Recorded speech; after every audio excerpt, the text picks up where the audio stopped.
It's episode 100, guys! Woo! We made it.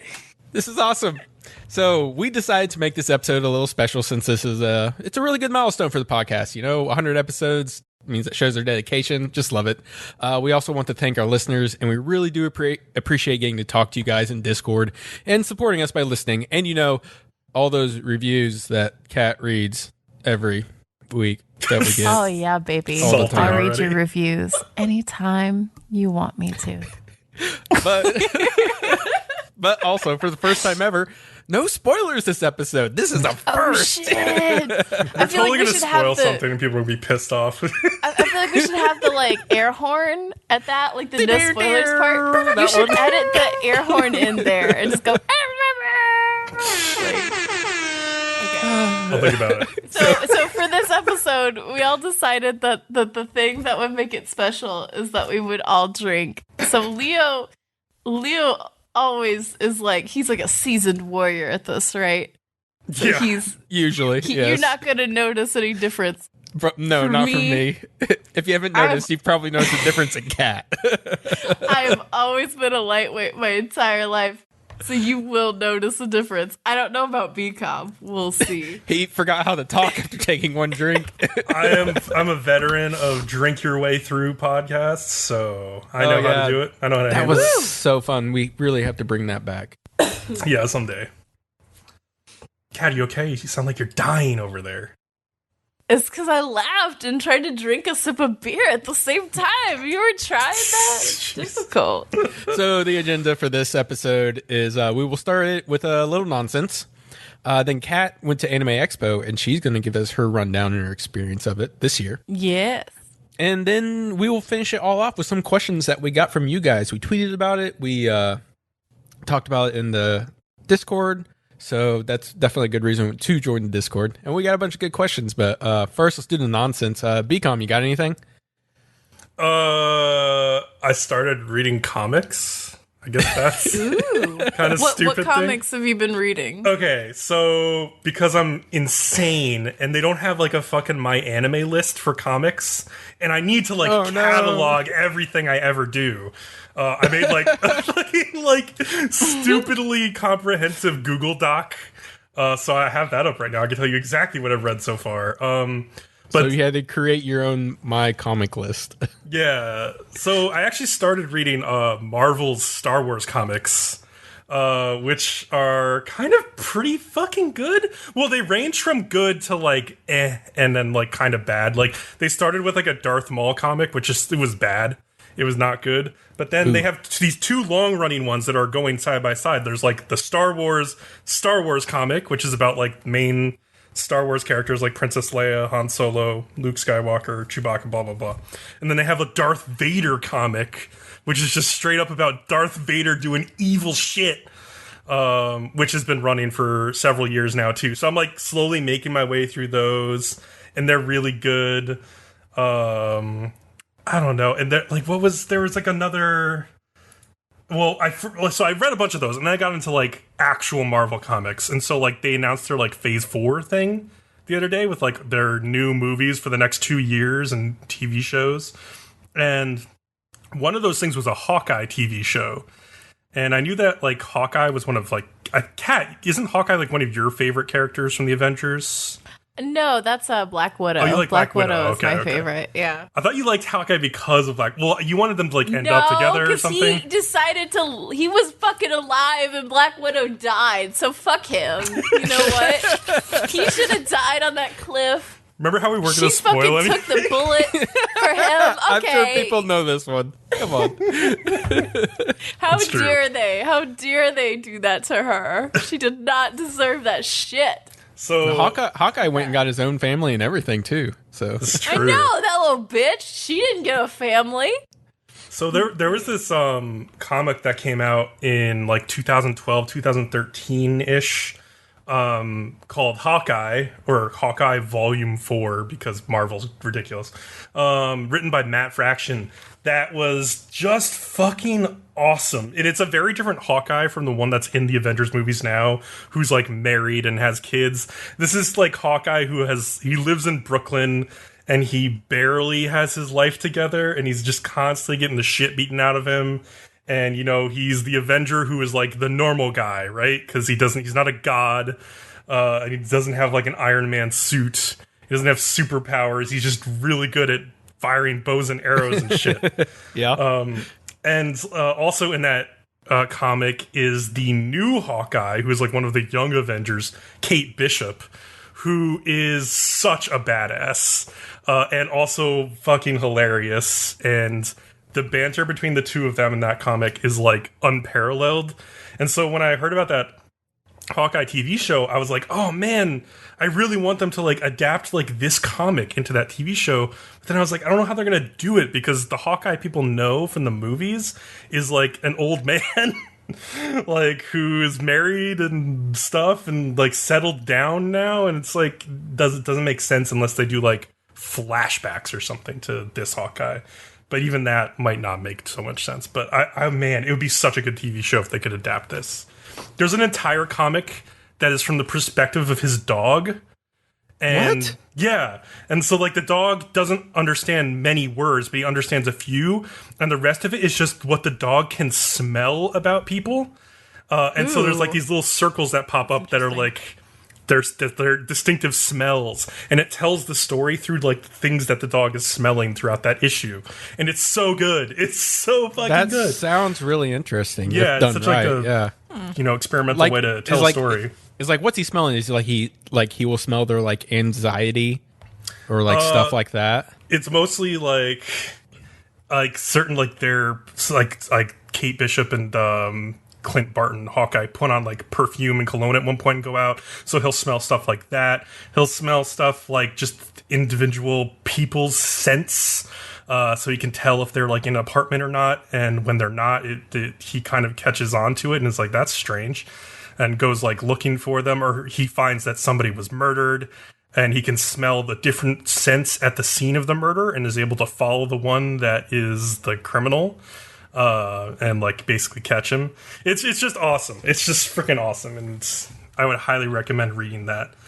Damn, you're really going deep down this comic book rabbit hole. How are you managing that and anime, especially with a new season right now at the same time? Yeah, that's a lot, because like the new season, you have to watch so many anime, just like the first few. Mm-hmm. It's a lot. Like we have to watch MILFs be like awkward and have too much tits. And also we have to like watch bullshit isekais that we know are bullshit, but we still have to watch 2 episodes of them. I just watched 2 of them before we did this podcast. And you're just like, no, the whole time, and you want to scream at the people who made this, and they're like, why have you made the same thing that's been made 60 times? Why? But you can't, because they're in Japan and they don't speak English, and so all you can do is watch it in despair. I was laughing at this like Twitter storm that I woke up to this morning, like a small Twitter storm, when I guess there was an ANN article about Dr. Stone and how it's pushing boundaries for a shonen anime. It's so different and unique. It's pushing boundaries. And I'm like, it's pushing boundaries. I'm not making any judgments about the show, but I was like laughing at the tweets in response that were like, no, it's not. It's like every other shonen ever made. And I was like, yeah. I like Dr. Stone. I would say Dr. Stone has its own unique take on but it. It's not like super unique. It's not pushing boundaries or nothing like that. It's fun and I like it a lot, but it's not like I watched it and I fainted on the couch. I mean, Jesus Christ. Kat, do you have a fainting couch? You should get one. No, I have a very comfy couch though. So. But is your dog or cat like always on it, and so you can't actually faint because you might hurt them? But like if I'm on the couch and I need room, then they're gonna get the fuck off the couch because I'm the one who paid for the couch. Okay. Mm-hmm. So I'm just saying. Kat, do you have any nonsense other than Anime Expo? So I have been going dancing a lot recently. I don't know if that's nonsense. I've just been going out to dancing clubs. Like in Indiana, there's a lot of fighting right now because there's only a couple of good like sex clubs and dance clubs in Indiana. And a lot of the areas of Indiana that host those clubs are very conservative, and they're like, we need to pass laws to make this illegal. Da, da, da, da. I am totally not aware of this, but I'm not part of the scene. So, so I've been going a lot because I'm concerned that soon they're going to be shut down. But what about? Do you ever go to downtown Indy? I've been there a couple times. Yeah, there's like a few clubs in like the Fountain Square area, or right across from the Helium Comedy Club. I don't know if you've been in that area. The thing about that whole area there is you can like walk from club to clubs there. Yep, they're close enough, and it's fun. So I do that. Those aren't as in danger. There are also a few like more risque clubs that I like to go to, because sometimes you just want to see some shit. You just want to have some fun and see some shit. Yeah. So I go to those, and like those. People are like protesting. They're like, how dare these clubs exist? And so I'm going to go and just make sure I go as many times as I need to go. Give them my money. Be like, I support you. Oh, nice. I support it. Nice. Leo, I still haven't convinced you to go once. I feel like traumatized all of my friends at least once. No, I just don't like bars and clubs. Like doing Bob's like bachelor party was just like such a drag for me. I don't like going out. If we're gonna drink, can we just hole up in somebody's house and like play cards or beer pong and just hang out like that? We can do that too. We can do that too. Like, I have to go out. Do you know that cost me an extra $50 when I sit at the house and get wasted for like nothing compared to that? I mean, yeah, but I just like to drag people and expand their horizons. But I understand. We'll drink sometime. Oh yeah, we definitely need to drink together, but you need to eat first. Yeah. I drank before eating today. So, just so you would get the full effect. Of anything else really interesting going on, or even just like amusing in any way?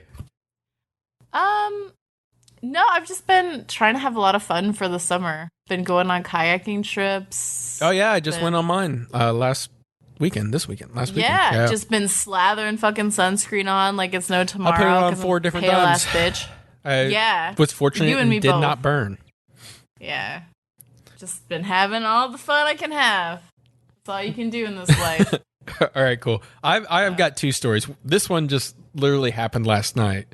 I was unfortunately I stepped on Chio's tail, my cat. Aww, like full weight. Complete accident. She's fine.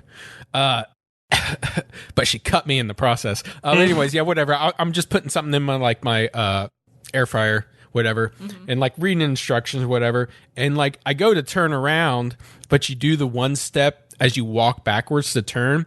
Full force, right foot down on her tail. She's like, just fucking slashes my ankle open and then runs off. And I'm like, God damn it. So now I'm like bleeding on the floor. Chio's hiding behind the couch. And I'm like, why do you stand? Why were you behind me? Why? She has this habit of like, I'll go from like the living room to the kitchen, and she'll stand in the middle of the doorway and sit. And I got to come back, and either I got to walk around her or like nudge her out of the way. And it's every single time. I don't know why she does it. She drives me up the fucking wall. But I love her because she's really, really soft for a cat. Is that why you named her Chio? Because you were so fond of her? Because she's so soft? No, because I really, really like Chio from Azumanga Daioh. That's one of my favorite comedy anime of all time. But very cute. This other story I've been sitting on for a couple weeks now because I had to process what happened. Okay. This does sound very interesting. It's one of the few times in my life I wish I had a GoPro strapped to my bicycle just so I could have switched it on, because I was like, is this really happening right now? Probably the past month, I've been riding my bicycle to work, about an 8-minute ride, whatever. And there's this one house I pass on the way, and it's trashed. The front yard is completely trashed. It's always been like that. I've never seen a light on in there. I've never seen a person there, whatever. But this particular morning when I passed by, the front door was wide open. It's dark inside, and I can see the inside is just equally as trash as the outside is. And I'm just kind of like, whatever.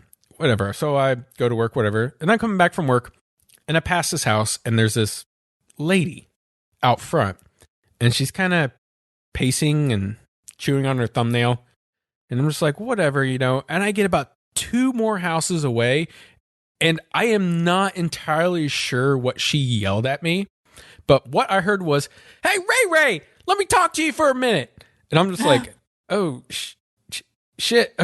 Okay. It's like, okay, maybe she has a problem, you know, because when I went by, she looked worried. So I, turn back around and I'm like, and so I turn back around and I get up to her and I have not said a word yet. I'm like literally braking the bike to a stop. And what she continues to spout, she literally gives me no moment to answer to anything she says. She literally opens with, "You see what my dad did to my place? He wrecked my whole place. He stole my shit. You see right over here, I was going to do my fantasy garden right over here. There's going to be fairs and shit. It was going to be awesome. You should have seen what he did to you ever been inside my house? You should have seen what he did to my daughter's nursery. It's fucking trashed in there." And I'm just like, what the fuck? And she's going on and on and on. She's like, "And I just got out of jail and blah, blah, blah, blah, blah, blah, blah." And like, I'm like, and you're afraid. You're terrified. I'm a little worried that she's going to snap. And like, she was a little thing and like, I could have easily handled her, but I'm like, I'm getting clawed through the face from her. And she's just going on and on. And she just needed someone to talk to. She just needed you to understand. And as my brain's trying to rationalize this, I'm like, she just needs to get this off her system. And finally, she comes to a stop and just then suddenly turns her back to me. And I'm just like, all right, it's my time to go. And so like, you know, I go to start turning. I'm like, I just go, "Well, I'm sorry." And she whips around. She goes, "Sorry for what?" And I'm like, "Sorry for your situation," and just pedal away. I have not seen her over there since. I'm pretty sure it's unoccupied, but it was just the things coming out of her mouth was like, and I'm sitting there and I'm wondering, I'm like, is this drugs or mental illness? I'm not entirely sure. Oh man, probably a mixture of both. Perhaps. It could be both. But like every time I ride by that house now, I'm just like eyeballing it super hard. Like I'm waiting for her to come like flying out of the backyard like a feral cat or something. It was like I said, I just wish I had video evidence because, you know, you hear about these things and you see these things, you're like, wow, but when you're like there and it comes out of nowhere like that, you almost shut down a little bit because you're just like, I don't know what to do. I don't know what to say. No, when I was a teenager, there was a man that in my neighborhood like that where he was he had dementia really bad and he would try to escape his family. So like he was probably like 80 in his 80s. And he would run out of his house and like try to escape down the street, and his poor old little wife would come after him and be like, "Jimmy, no!" And he'd like grab onto a tree or something and be like, "I'm not going back in there," and she'd be like pulling at him. Oh man. And you'd just see and you'd be like, "Oh, I don't know." That's sad but entertaining at the same time. It's also entertaining, yeah, because we'd be waiting for the bus and we're like 12 and we're just watching and his poor little wife is just pulling at this man and he's like holding onto the tree and oh man. he's like, "I don't know this woman. Help me." And we're like, no. That's awful. We know you, though. We know the situation. We know you. Oh, man. Does anybody have any other nonsense they would like to bring up? Any crazy stories? My kayaking trip wasn't that great. I mean, no, it was great, but like no exciting stories. What did you want to say, Bcom? Oh, I just want to say, following up on my comics thing, if we have any comics fans in our audience, like, and you want to recommend me like your favorite comic book or comic book run to read, just hit us up on Discord or Twitter or YouTube comments, because I'd love to know. Because I'm still just like figuring out what I want to read, though I have like a friend who has made like a whole list for me of like stuff to get me into it. But Jesus, I'd love to hear like what other people think as well. Okay, yeah. No crazy stories though, really. Nothing crazy. But yeah, my kayaking trip we've done kayaking, canoeing trips so many times with the same group of people since we were like 12 years ago or so what. But and usually we have I have plenty of crazy stories about our trips, but this one really I don't have anything too crazy, and that was kind of because we had a heat wave and it was 96 degrees, so nobody was getting like crazy drunk. We were just a little worried. Everybody would literally like drink a beer and then chug a half a bottle of water. And so, yeah, nothing crazy happened. About the best part for me was when my buddy, Darnell, he had stood up in like the canoe and was like, and I was like, oh, you can stand up, but can you dance in it? And he started dancing in it and whatever. Well, later in the trip, when he had a little extra liquor and got a little bit bolder, he stood up and started doing that. And then he fell out. But the most hilarious part about that bit was when he started tipping, he just kind of committed to the fall and he just went, oh, fuck, and just went out and down.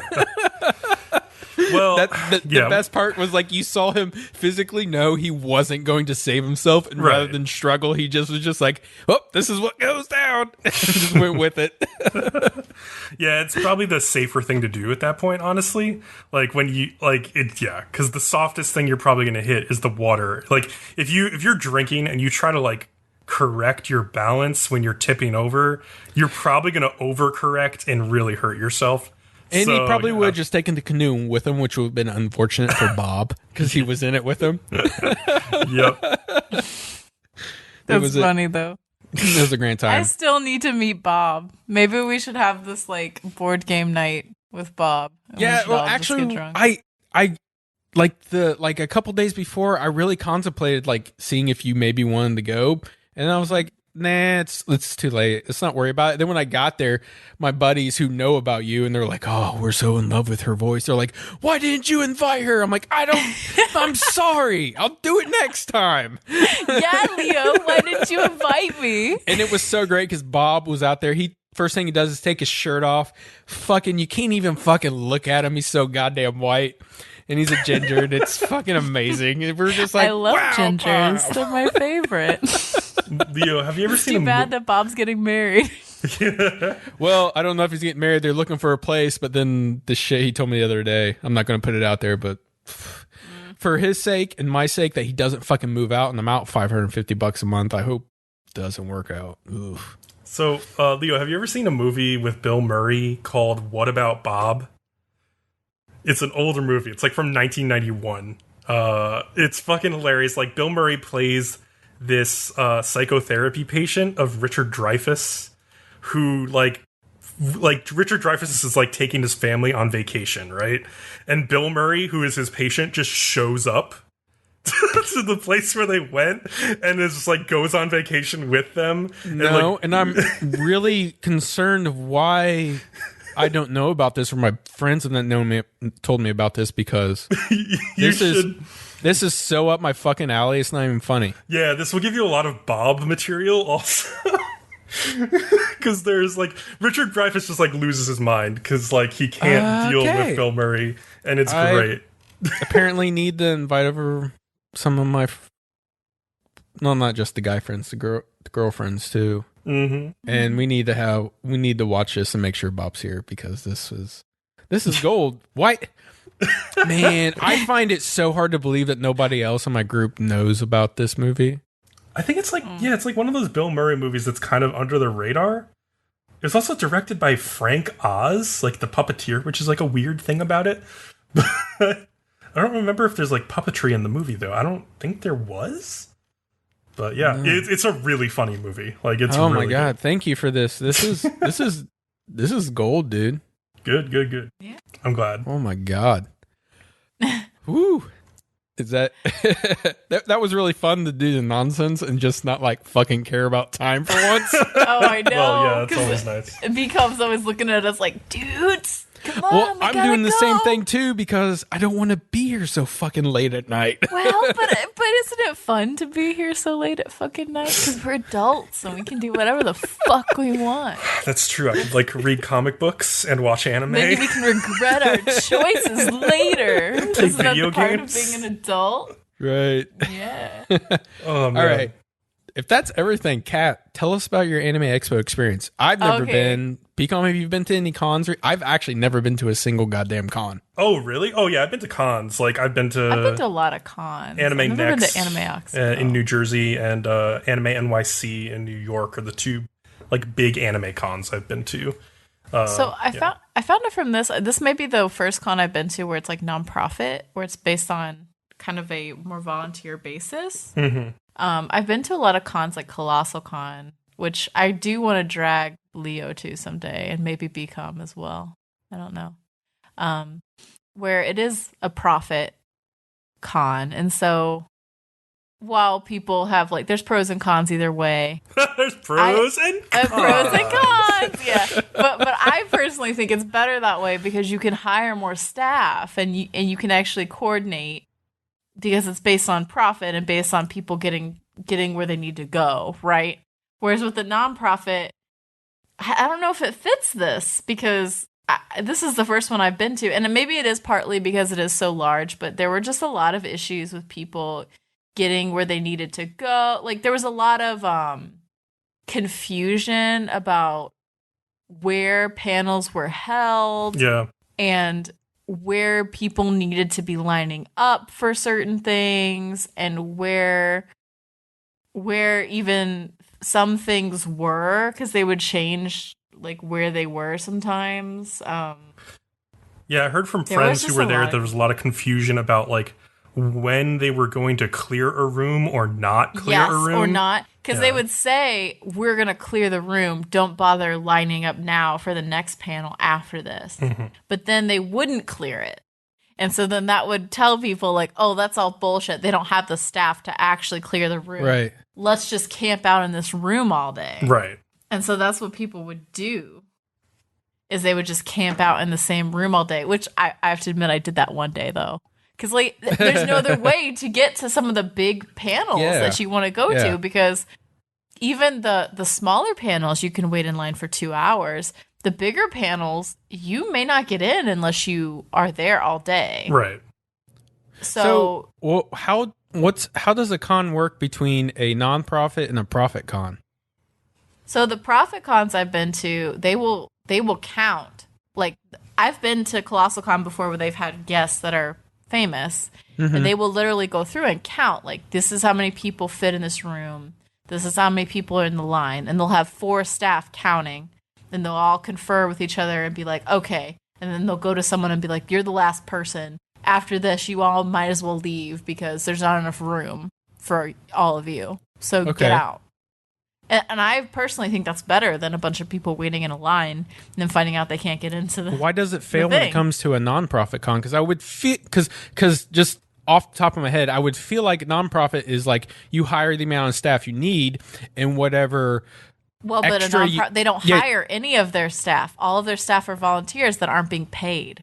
Oh man, what? I would feel like you would still do it, but then you would be like, from me, I think this would be the better idea. Is then you're like, all right, we will be taking money and all that fun stuff. But then at the end, once we pay everybody that we needed to hire to make sure it ran properly and was a good experience, is then we are now going to donate all the excess cash to such and such association. Like that sounds like an amazing idea to me. I don't understand why they had this model where apparently they're not being paid. Apparently they're just getting free access to the con. So like if you don't want to pay for the pass and like your hotel, you can become a volunteer and work 8 hours a day, and then at least stand in the corner of that panel you wanted to see and watch it and be so and so security, you know. Yeah, but newsflash, people who are there and not getting paid to work 8 hours a day are not the best employees because they're not happy. And I mean, no one's happy when they're working, but especially not when you're working for free. So there wasn't a lot of like effort put in. Like they didn't even have basic supplies. Like a lot of times when I would go to a con, they would have whistles and microphones, right? So they'd be like, this is the end of the line. It's line up here. They even lacked stuff like that. So when you go to get to a line at AX, there's no one with a microphone or a whistle or anything, or like a megaphone being like, this is where you line up. There's none of that. There may be one employee per line, per panel, trying to wrangle exactly. thousands of people in a line. Not easy. That's a nightmare. Thousands of people. I mean, they can't wrangle thousands of people Absolutely by themselves. They're one person, you know? It just doesn't end well. I mean, they can do it the best they can. And I can tell you. Some of those people are not doing the best work that they could do. But even if they are, some of us don't have best, the intimidating 6'2" frame you have, Bcom. No, Yeah, I would just Bcom. hold up like a Daki Makura sheet of like a Nekopara character and be like, if you guys don't like behave yourselves, if you don't self-wrangle, this Nekopara girl is fucking getting ripped in half. Self-wrangle. And then people would just obey me. So becomes resorting to threatening Cat girls. Oh man. But yeah, so it was some of the worst Fictional organization I've ever seen in a con, like ever. And I liked the con. It's not that I didn't like it. It's just I found it to be very disorganized compared to a lot of the other cons I've been to. Really want to look into why they don't do it the way you and I talked about. Yeah, there may be like something we're missing blatantly, do. but it sounds like a really amazing idea. You know, like, yeah, people will get paid, but then, you know, everything else goes to charity or whatever, you know. And I will tell you, for the night panels, which were mostly like 18 plus or 21 plus, those people on duty were totally trashed, which was hilarious. Which was hilarious. Don't get me wrong. You know, they were doing it just to get the fuck through it, right? Yeah, it's hilarious to be told by a totally smashed 6'3" man to mind your P's and Q's, Missy. Like, that's hilarious. Wait, is that like actually what he said? Oh yeah, my God. It's like in a Texan accent. He's like, mind your P's and Q's, you Missy. And I'm just like, I mean, I'm here in line for the rave. I don't know what you want. Oh my God. So, you know, they're all having the best time that they can have with their, you know, free work.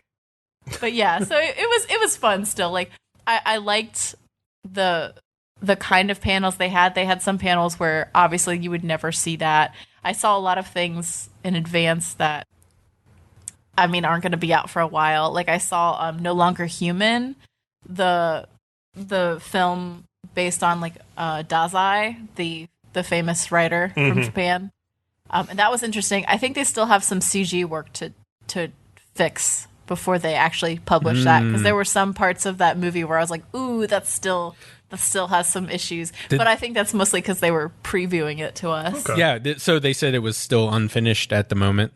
Yeah, so it's going to be cool. Half a year before it's actually Yeah, but still, that's out. really cool. You got to see it before it's even if it's finished. So you can be like you just said, you saw that CGI and you were just like, all right, they still got some little work to do, but that's to be expected. So yeah, exactly. That's awesome. And then I got to see Promare. That was definitely done. Like, that was amazing. That whole show is like just crack cocaine. That's all that show is. It's just 2.5 hours of cocaine rush in a movie. That's basically what that I wouldn't want anything else from a Trigger movie, so yeah, that's what I expect. So I've always heard about this term called con funk. Okay, How so was actually, when I was younger, I used to have this a lot, right? I would go to a lot of cons. A lot of them would have con funk. This con, I did not notice any con funk. I don't know if people have learned, if they've evolved.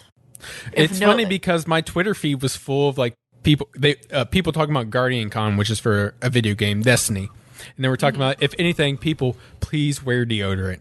Was like all they said. It was kind of a funny little gag gif, but like it was the exact same time Anime Expo was happening.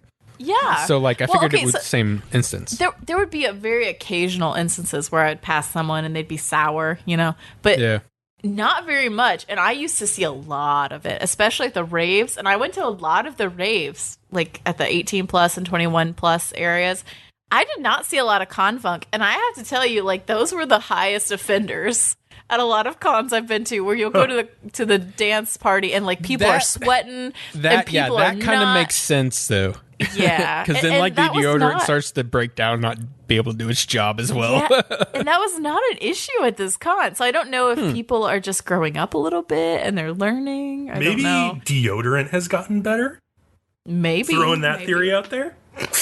Yeah. Because you have like, those like active release deodorants that are like all around the place now and stuff like that. Like, so like when you do a lot of like physical activity, like it starts like activating more.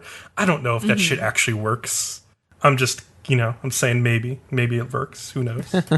Yeah, but I learned if you're going to camp out, and this probably is obvious for most people, I've never camped out in one main event hall for a whole day. So I was not prepared for this. It just spontaneously happened. If you are going to camp out in a main event hall all fucking day, you should probably bring food. Yeah. So you don't die. Because I think I was on hour like 9 that I'd been in that main event hall, and it was the main event hall. How'd you do bathroom breaks? They have a bathroom inside the panel because it is the main event hall. Oh, okay. So there actually is a bathroom in there, Oh. but there's no food and you can't leave. And so it was like hour 9, hour 10. And I was waiting, and I was like, I should leave. I'm hungry. I'm going to die. And then I was like, no, but I can't leave. I'll never get back inside. I'll miss the panel entirely. Yeah. Do you have a favorite panel you saw while you were there? Oh, I think it was probably Promare, because like the energy in Promare was amazing. Promare, and then right after Promare was the JoJo panel, and that was amazing as well. Oh, please tell me about the JoJo panel. It just was insane. Like the fucking JoJo fans are so, I don't know, they're out of their minds. And there's so many people who dressed up as Mista because he's, I guess, easy because of his helmet thing. Wait, which one? Mista. Okay. And like they're all like, there's like 50 Mistas like everywhere around me. That's awesome. Wait, was there any Mistas that had like the bullets as like their friends? Because that, Yes, there that's so were some. good. That's And great. they were like, That's dude, great. That's so good. Oh, and I was like, dude, and then the part where we all went Muda Muda Muda Muda, and it was amazing. And then we also did the like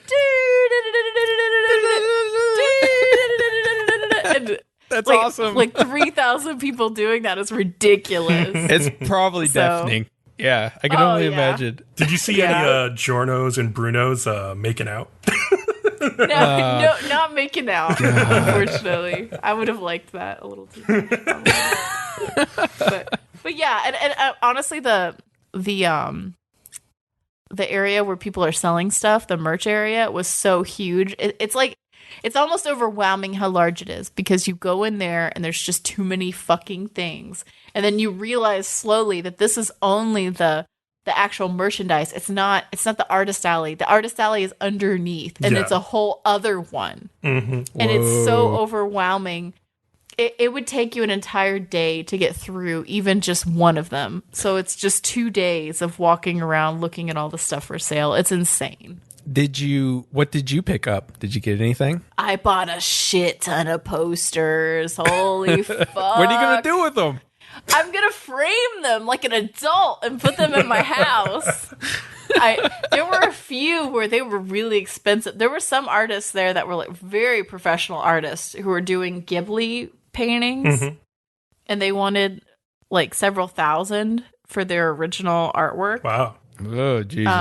Now I didn't pick up any of those, but I did take their business cards because I was just thinking to myself, maybe I could buy like one of these like $500 ones and put them on my main wall and be like, look at me, I'm fancy and also an anime person at once. Oh, so I'm wondering, did you get any free swag? Because I went to Red River Gorge, which has a big climbing event last year, and I got a ridiculous amount of free swag. So like, I got a lot. So there is a bunch of free swag. That's awesome too. Yeah, they give you posters at any event you go to, like stickers and posters and all kinds of stuff. And they also give you like, they'll often give out stuff, but it just depends on if you actually are one of the few that gets chosen to get it. So like a lot of the panels I'd go to, for instance, the one with the orphans. I went to that panel. Promised Neverland? Yes, I went to the Promised Neverland, and they gave out all of the figures that they were selling like limited edition figures. Oh, cool. Wow, figures? Fuck. But you had to, like, they have to pick random people out of the audience, right? So they're not going to give every single person there a figure. Yeah. So it just depends on if you get picked. And honestly, I was not invested enough in getting a figure to freak out and scream and like some of the people. So I did not get one of the figures. But yes, they were giving out figures and limited edition posters that were signed by the voice actors and stuff like that. They definitely had swag to give out if you were desperate enough to prostrate yourself in the aisles and freak your shit out. That was like to get one of them. At Anime NYC last year, I just randomly went to a Gunpla like building panel, and it turned out to be like kind of like a huge thing because like they were announcing like the winners of this like huge like New York Gundam builder event that had happened at the con, and so we got to see like all these like pictures of like these incredibly accurate like Gundams that people had built and like painted and like scratched up and all this shit. And then at the end of the panel, they gave everyone in the audience like a Gundam kit to build, like a practice Gundam kit. And, like that's how I built my first Gunpla, was like just from that panel. I was like, this is so cool. Like I just went to this panel randomly and they gave me all this cool stuff, and it was like such a cool experience. Like anybody who went to that panel would want to start building Gundams like immediately. So yeah, it was pretty cool. Yeah, speaking of free swag, like what I got from the rock climbing event was I got one of my favorite things I got was a La Sportiva koozie. And to you guys, that means nothing. But like, if another rock climber saw me drinking from it, they would go, "Where did you get that?" Oh my goodness! Because they would be like, "I want one too." That's awesome. Funny. I mean, that's just really how free swag works. Yeah, yeah. I have lots of stickers that I stuck all over my shit. Nice. Oh yeah. That I got at Anime Expo. I never know what to put stickers on. What did you put stickers on? Like the stickers you got? What are you talking about? You can put them on the inside of your car. You can put them on your laptop. I'm gonna put stickers on the inside of my car. You're inside of your little window, so people can see them on the outside. I'm not going to do that on my car either. Well, fuck you all. I did for one of the big ones I got. Fuck you. One of the best things I found to use for stickers is to like get a nice little thermos. For like work or something. Oh, thermos is good too. That's probably. a good idea. And then decorate it, because you can put multiple ones on those, and just decorate the whole thing. And then usually at some point it catches usually a couple people's eyes, and they're like, "Oh, what's all that on your thermos? That one logo looks really cool," or whatever it is. So, but then you can't ever put it in the dishwasher, so that's a nightmare. Yeah, all the people at work are boring. Yeah, as but fuck. just they'd never knowing notice. you have to take 2 minutes of your day to hand wash a goddamn thermos is That's not too right. much time. That's way too much time. All right, I don't know if you understand. I have a dishwasher now. I have a dishwasher too. I used to not have this. There's no didn't have a way dish? I'm going back to washing my own shit when I don't have to. What are you talking about? Yeah, but if you put stickers on your thermos, you can't send it through the dishwasher. I've never put stickers on my laptop either. Well, actually, maybe once in college, but like, I don't know. I don't want people to know the things that I like. Okay, I went through that phase in college where I was like, no one must know of my anime problems. And then I was like, you know what? Fuck them. If they don't like my anime problems, fuck them. And I'm like, that's what you have to embrace. You know what, Kat? Can, like, honestly, most guys are going to go, "Oh, she's a nerd and she likes all this anime stuff." And they're going to look at your boobs and go, "Oh, well." She has double D's and she likes anime? Well, you're actually probably going to either attract very certain people, and you're not going to detract the people who don't fucking give a care anyway. So I think you're pretty safe. I don't know. I mean, I'm really what I'm looking for in life, though, guys. I'm just looking for someone who likes anime. Maybe not as much as me, but just likes it. And is like a professional and a decent human being. That's all I want. Oh, so you and me both. Who knew? Probably Bcom too. Cash is looking for somebody who she can watch Black Clover with.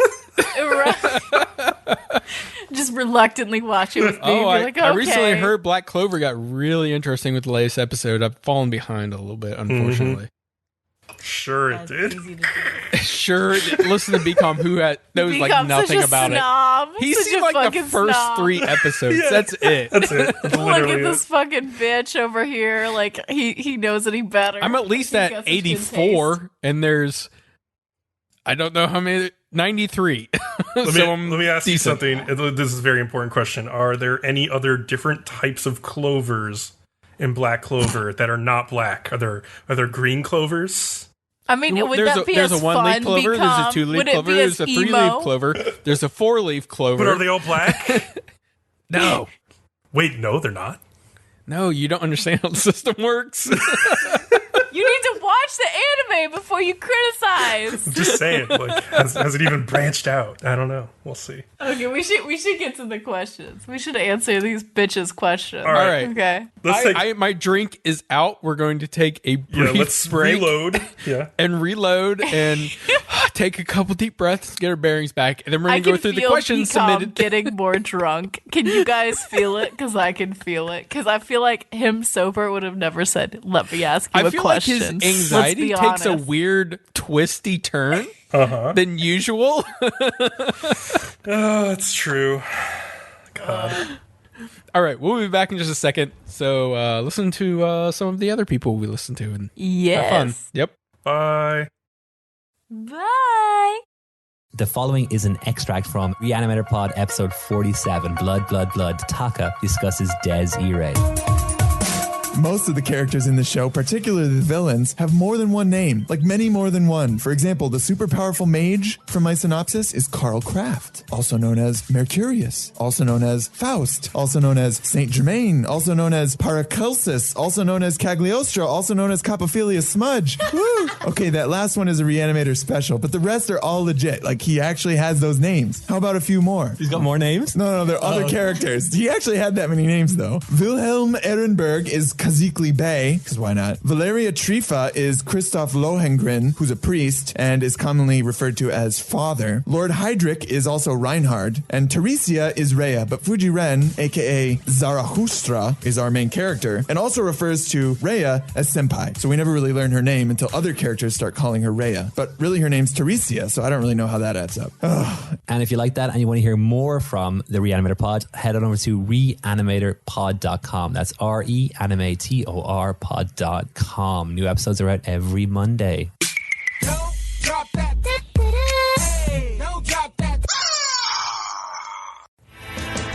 Hey, dude, you into anime, manga, and all that radical stuff? Oh, yeah, man. It's tubular. Then you should totally check out the...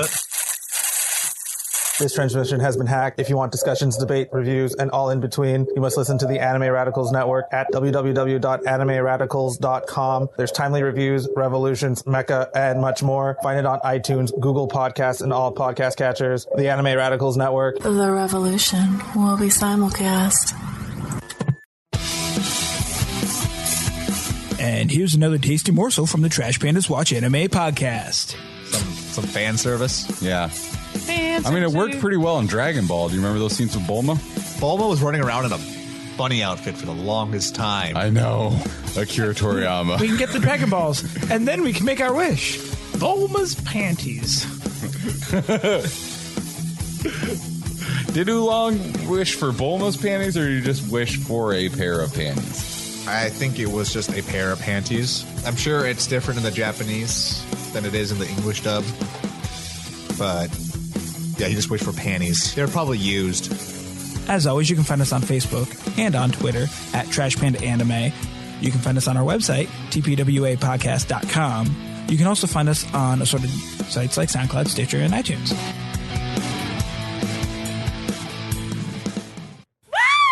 Sweet. Okay. Take a Here quick we go. sip and then we'll start.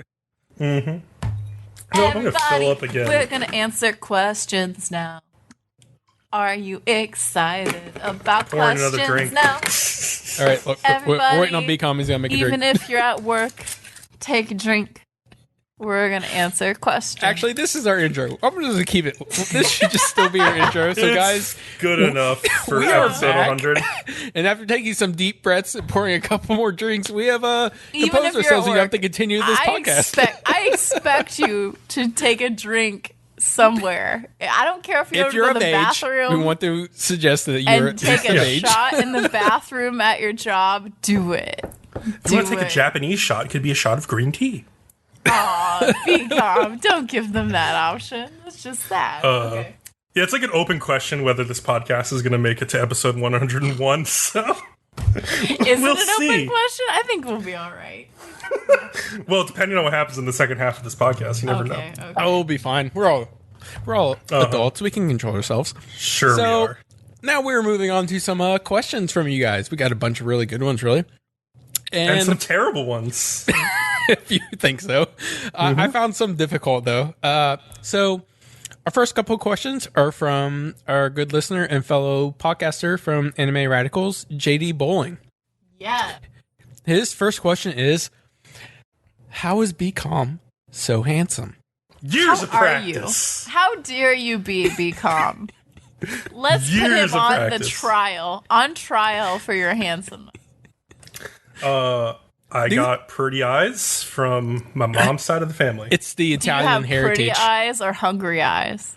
Pretty eyes. Hungry.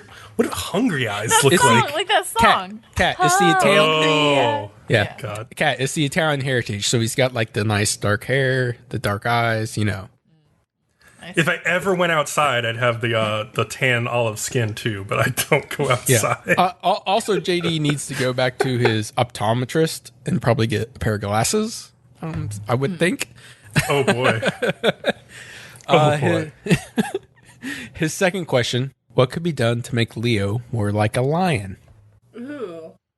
I figured I could grow out the mustache part more and just like style it into whiskers. Maybe I could draw like a cat nose on your nose Sure. and Maybe draw you could whiskers on legally you. change your name to Mufasa. Yes. But yeah, you could get into some like cat role play that would get you closer for sure. You could Some get cat roleplay. Oh my god, now I'm thinking some really cheesy shit. Why did you do that, Bcom? you could get one of those lion tails that attaches to your backside in a certain manner that cats very familiar with. You would look good in a cat tail, Leo. You would Wag look that good. around. You would look sexy in a cat tail. It'll make your roar real loud. You should put ears on too. Some sexy cat ears. Oh yeah. Wow. I'll ask this next question. What is your guys' favorite skiing or snowboarding memory? And if none, then make a bucket list memory you want to do in the future. Do you guys ski or snowboard? I used to snowboard when I was younger.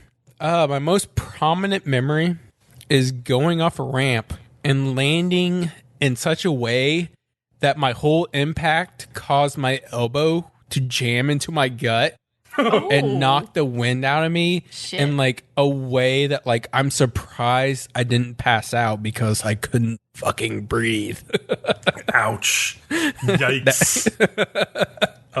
So I grew up skiing quite a bit because my parents and I would go to Vermont. We would drive up to Vermont and go skiing. But I've tried skiing. I don't get it. How do you do that?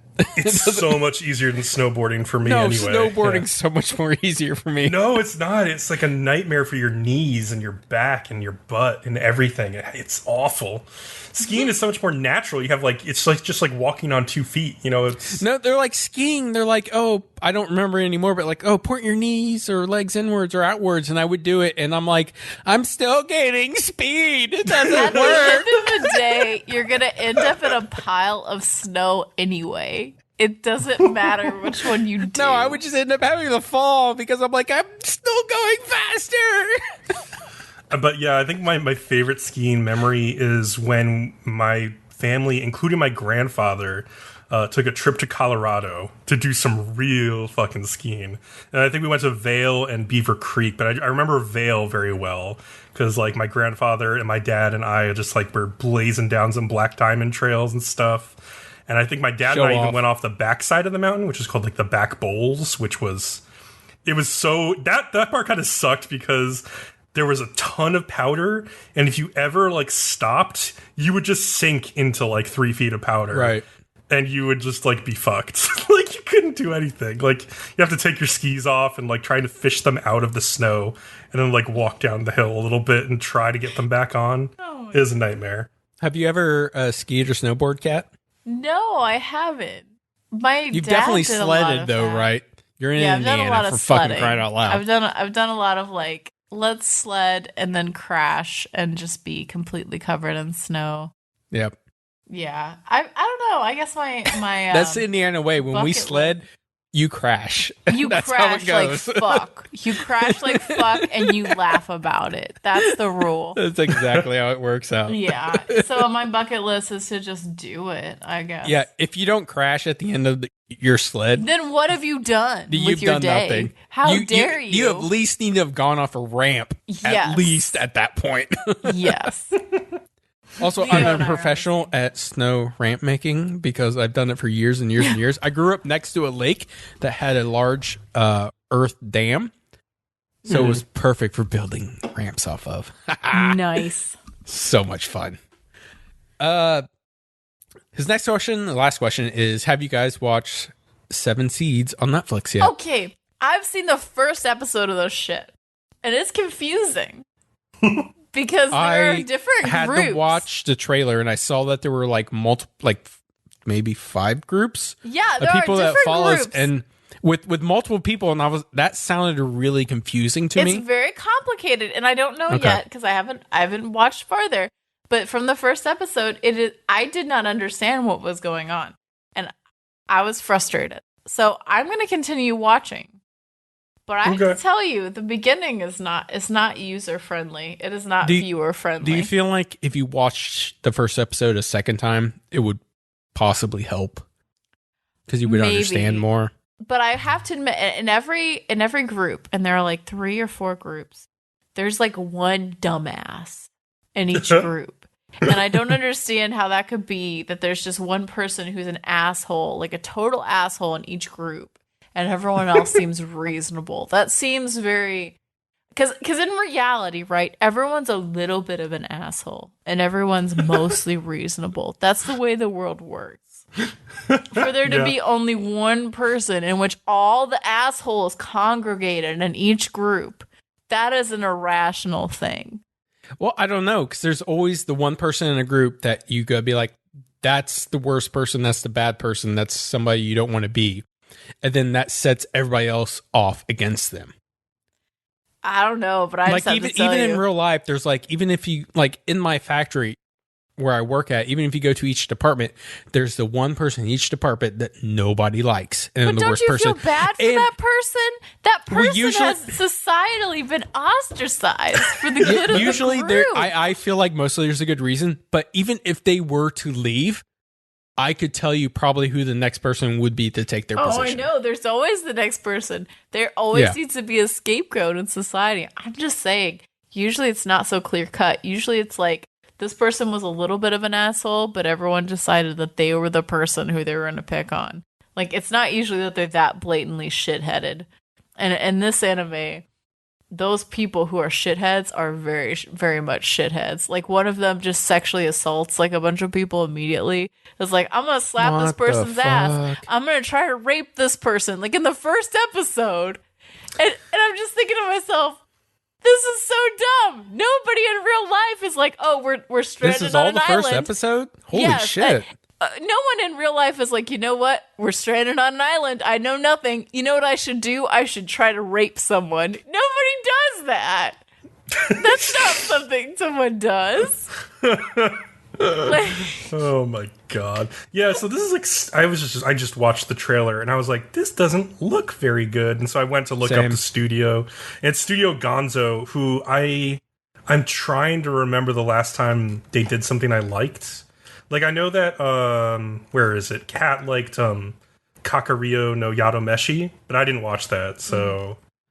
Before that, it's been a while.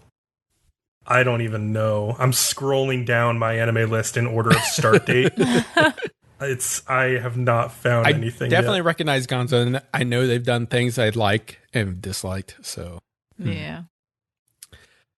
All right. Our next person who submitted questions is GeneralMills.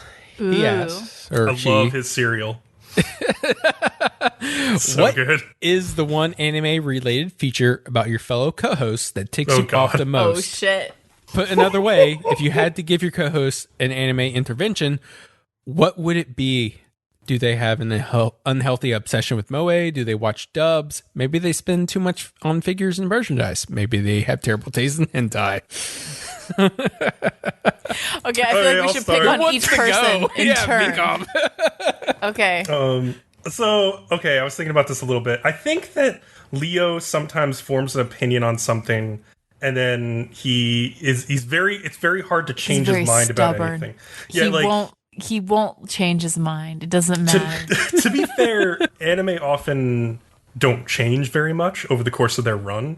So I can't think of like a really good example where like he thought something one way and then he changed his mind. Maybe Leo has an example of that. Like, whereas like an opposite, because like sometimes I think he gets just like stuck in his opinion, like on something like Sarazanmai or something like, I don't know. No, I usually feel like once I've judged it in the first place, I don't see anything that ever changes my mind afterwards. Yeah, I mean, that's often the case. Like, because often you can tell a lot about an anime by the first couple episodes and how it's going to go. So, yeah, I don't blame you too much, but sometimes I wish you were more creative with the ways that you hated on things from week to week. That's all I would say. I can't think. What about Cat? I don't know about Cat. I'll have to think about Cat. You guys go first. Cat would... are more balanced than these two. It's harder for them. Man, I don't know. Nothing initially makes me dislike what Kat thinks about something. That Cat's a hard one. It is. I'm always the middle of the podcast. This is why it's hard. So for me, Bcom has a unhealthy love of like idiot women. Yep. Like moe women who are dumb. I knew I was already going to agree with Kat. I was like, whatever Kat's going to say, this woman agree with it, and I'm not going to change my opinion because that's what we talked about. Bcom, you have like this tendency to just adore women in anime who just have no brain. I don't understand if this is just a comfort thing for you. I usually do agree with him on this, but still, it's pretty bad. It's just pretty bad. Like, I don't know. I think he just must just like that. Like, it's just it's okay. I understand that you have problems. I like really smart women in anime too, like all the time. All the time. I think I don't know. I think you're Cat just going. First of all, there aren't very many smart women in anime. It's true. slim pickings. So, yeah, I don't know. Like, I just think I typically like women who have unique characteristics and stuff. And sometimes even if they're really empty-headed, they're funny in other ways, or the situations they're in are interesting. So... But yeah, I hate girls like, I don't know, like the pet girl of Sakura So, who is the most empty-headed character I can think of. So, but you do love your mom and her two-hit multi-target attack, though, right? Oh, shit. No, I hate that show. What do you mean you hate that show? It does have good humor, even if it is mostly trash. Have you seen episode 2 yet? I haven't seen episode 2. I saw episode 1 and it was okay. Get on that. Okay, so... For Leo, it's harder. I think Leo has a tendency to just love trash, but like to his own detriment. Like, I also love trash. I am also a raccoon. I have admitted, and even in our upcoming episode, that like I like OP characters and isekais, even though they can be boring as fuck sometimes. But like for whatever reason, it appeals to me because I really want to I can really put my feet in their shoes.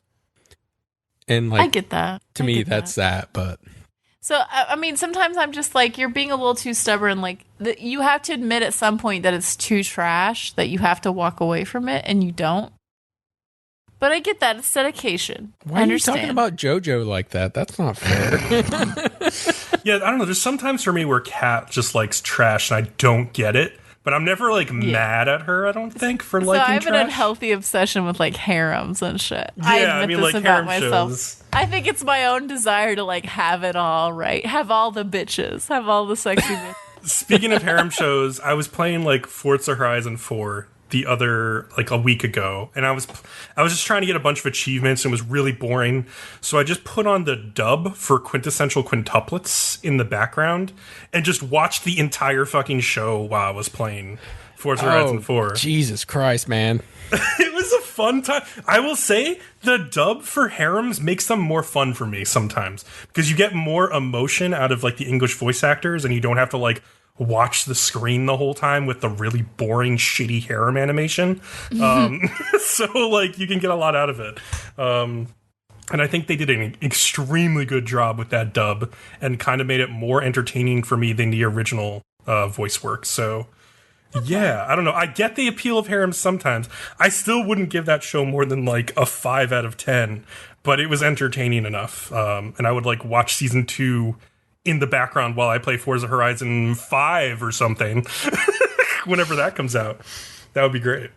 Yeah. Which harem are you talking about? Because they're all the same in the end. Oh, quintessential quintuplets. Oh, okay, that one's okay. I like the Bokuben? one that came out recently that we both barely finished. The one with the girl with the tan lines. Oh yeah, we never learned Bokuben. Yeah, that's what I was just talking about. I haven't finished that. I have like 3 episodes to go on that actually. That one's better because like there's the main girl. I think the one he's going to end up with is the one who's being really nice while 2 other women are in love with them. Mm-hmm. Did it not choose by the end of the season? Are they planning on a second season? Yeah, they actually have a second season coming. Yes. First of all, like the girl with the tan lines, like she needs to come live with me. And she can just make my food. But that's like all she has is the tan lines. I like, don't care. Otherwise, all she's she just boring. needs is the tan lines. Her figure, she's a swimmer. She's fucking gorgeous. I will say I like swimmers, Amy. Like the swimming girl in Amagami sexy. SS. Oof. She's cute as shit. She can come live in my house rent free. I'll pay all her expenses. Just every day I come home, she has a meal cooked. That's all I want, baby. God. You need just like a chef. You need like a personal chef I need either a woman or a man in an apron naked. A hot one when she I can come fuck is home basically from what she's work. saying. Damn it, who will do this for me? That's all I want in this world. Any given number of restaurants will do it. You just order food. About? No chef is going to come out naked in his apron. No, I want to eat his food. You'd have like the boyfriend be naked and then just get food delivered. Food and then eat them for dessert. Okay? So who is going to come and live in my house and have this setup? I doubt anyone, but I'm game. Let's do it. Sounds great. So our next questions are from BluCaleb. And he Bcom knows him personally, apparently. Mm-hmm. He asks, he's your son. How did you 3 end up meeting and get this whole podcast running? Yeah, we've talked about this before, but it's been a while, so yeah, we can do it again. So let's start from the very beginning. So the original 3 was Savage, Bcom, and I. We're doing a gaming podcast. Yeah, I knew Savage originally in real life. I still do now. He's still a friend of mine. And then one day I was in the AA Discord, not Discord, but their YouTube feed. YouTube chat, I think. Yeah. And I just randomly asked. I was like, hey, who in here plays Destiny 1 on Xbox? And Bcom was like, I do. I'm like, all right, well, what's your gamer tag? Let's play together. I think we played together a couple weeks. And then us 3 were in a Savage, Bcom, and I were in a party group. And we were chatting and we were like, hey, let's do a podcast. It'll be fun. We'll do a gaming podcast. That'll be cool. And then, like, even right then and there, Bcom and I are like, well, we want to do an anime podcast too, because that'll be awesome. Yeah. And we're like, okay. So we did the gaming podcast for a while. And then Savage, because of work, couldn't do it anymore. And then Bcom and I we started the anime podcast. And we did that for like, I'm not sure when Kat came on, but we did it for at least 25 episodes, at least. I'm looking it up now. Right now he's tapping away. I hear him click. He's like, I'm listening to some shit. He's looking I was going to make this joke earlier. All of the like fanfare has gone away with this episode. Yeah, so just say it out loud. Yeah, for a hot minute, Bcom and I did it. And then eventually, actually this whole time, we both had told each other we really want a third person. And we Kat both got in here at episode 40, so 39 episodes. Okay, and we both really wanted a female because we wanted a female perspective. You know, we really wanted a female. Yeah, for our own personal gains, because we really wanted a female perspective on shit and everything like that. And then eventually, Bcom came back to me. He's like, "Actually, I think I found the girl." And then this is where Bcom takes over the story. Oh yeah, it was funny. So I had gotten to know Kat a little bit through the Anime Addicts Anonymous podcast Discord, which is growing all the time. It's like a huge Discord now. But at the time, it was like relatively smaller, and we had a kind of like tight knit group. And she would come into voice chat and talk, and we would be up like late at night with a group of people and just chatting about anime. And I was like, I remember having a side conversation with Andrew, or Frigimon Fanatic, from the Recovery of an Anime Junkie podcast. And I was like, man, I wish I could get Kat to be on my podcast. That'd be so great. She seems like really knowledgeable about anime, and she's really good at talking about it. And he was like, just ask her, you idiot. And I was like, no, I can't do it. I'm a coward. I hate rejection. Can you do it for me, please? So like Andrew basically brought it up for me.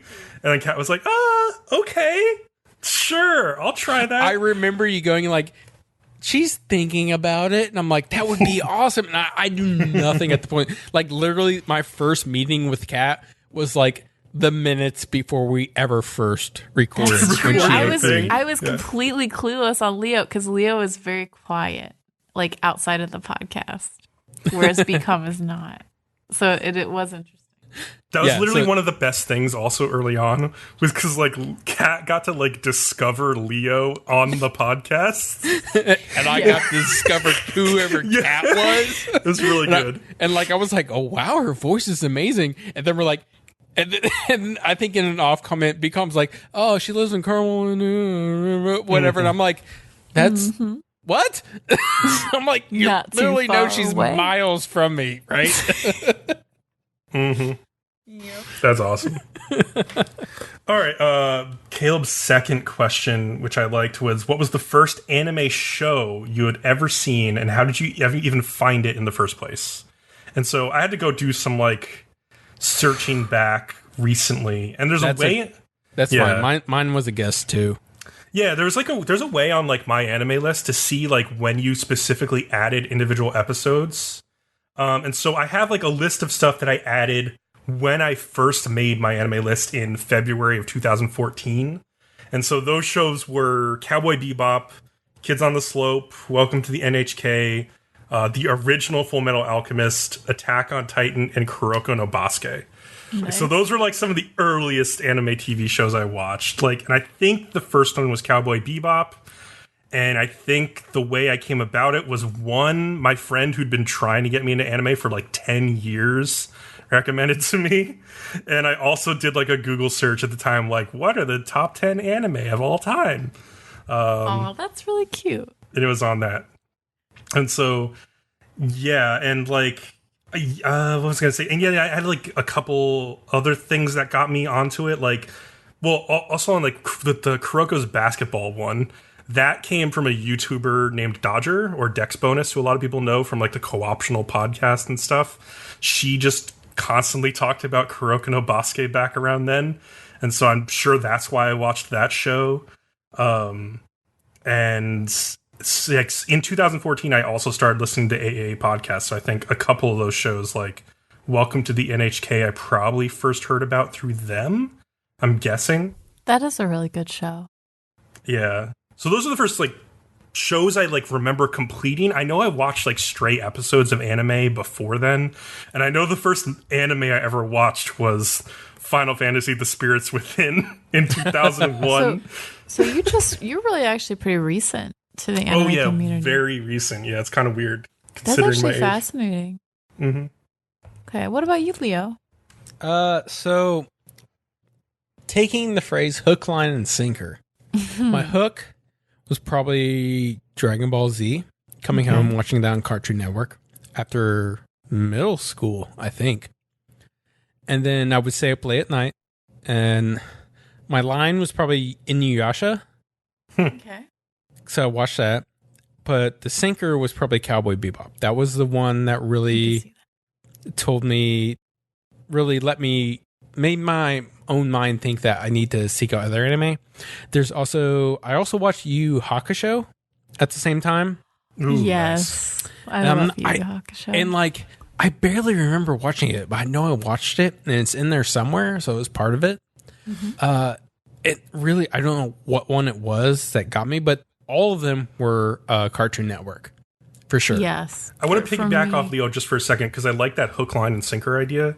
Yeah. I will say my hook was the animated portion of Kill Bill Volume 1, the Quentin Tarantino movie. Really? Okay. Yeah, that was I was like, I want to see like an anime like that's like this. Because I fucking loved that little portion. Because you found out that like it was influenced by anime, right? Oh, yeah. And so then I would say my line was Cowboy Bebop and my sinker was Kids on the Slope.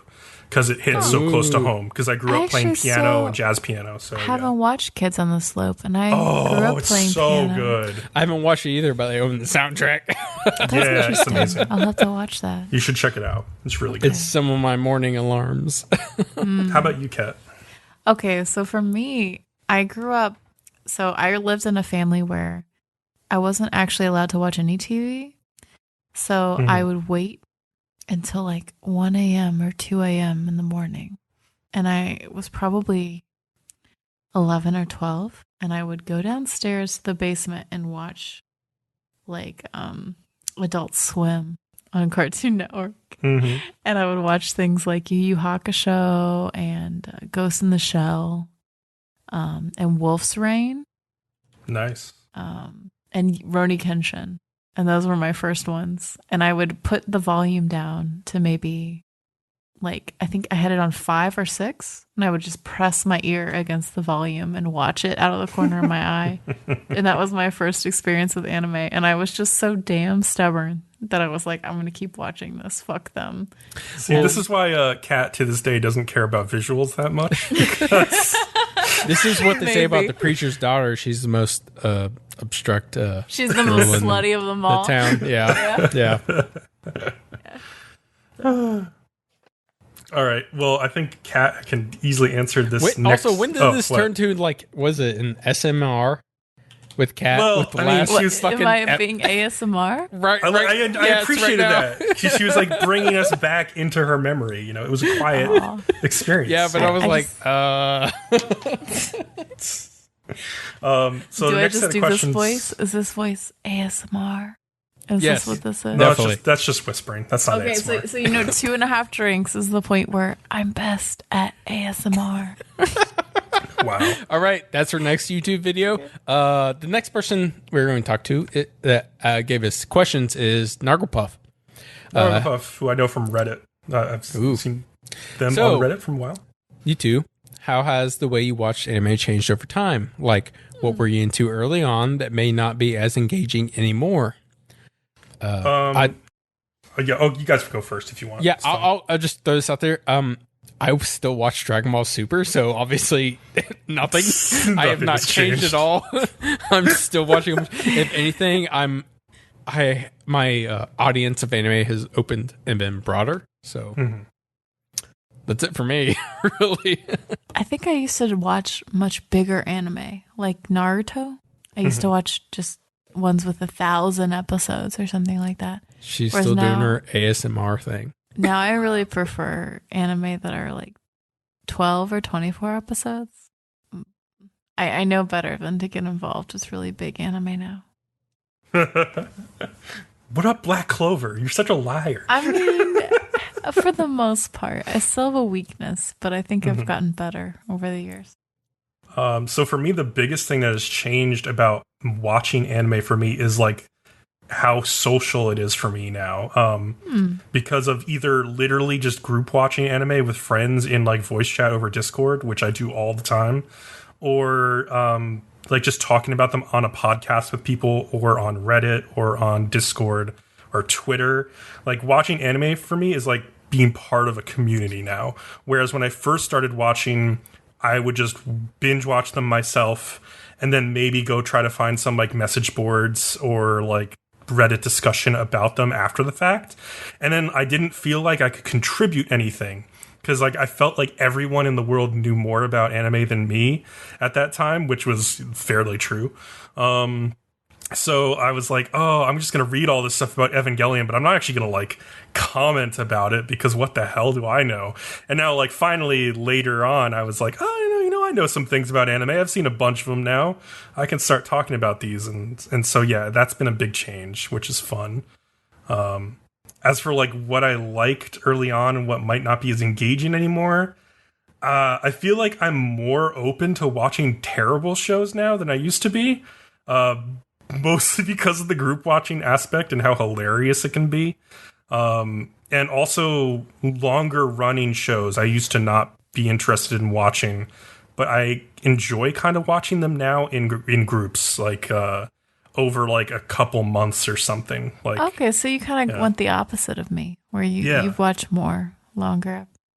Yeah, I would mostly avoid them early on, just because it's like, oh, that's too much time. There has to be like a shorter version of this or something, you know? Mm-hmm. But yeah, I think the way I like watching long shows is as part of a group. So it's like a group experience. We're all slogging through it together, or really enjoying it. It depends on the show. Like Sailor Moon was a group watch I did recently, and that was really fun. And I'm watching a show now called Anne of Green Gables, which is another old anime. Oh, it's a really old show. Yeah, and it's like based on the novel. It's like very, you wouldn't think it would be very interesting, but the main character is just fucking hilarious. And it's so much fun to watch in the group. It cracks me up constantly. So yeah. Yeah, I'm pretty much I do both. I binge watch Hunter XX. Yeah, that's the show I'm thinking of. Oh yeah, Hunter x Hunter. Yeah, that one I binge watched, but then just because of the podcast, I watch a lot of stuff as it airs, and I usually did that anyways beforehand. Mm-hmm. So I'm both parties for the most part. That goes into our next question. Also, like, are you a binge watcher? Or do you watch at a slower pace outside of the podcast? I always watch at a slower pace. Like, I do not like binge watching. I think it's bad for your retainment of the series as a whole. Really? Yeah, I agree with that because I like being part of the discussion week to week, but only on certain shows. Some shows I like to binge watch, like harem bullshit shows.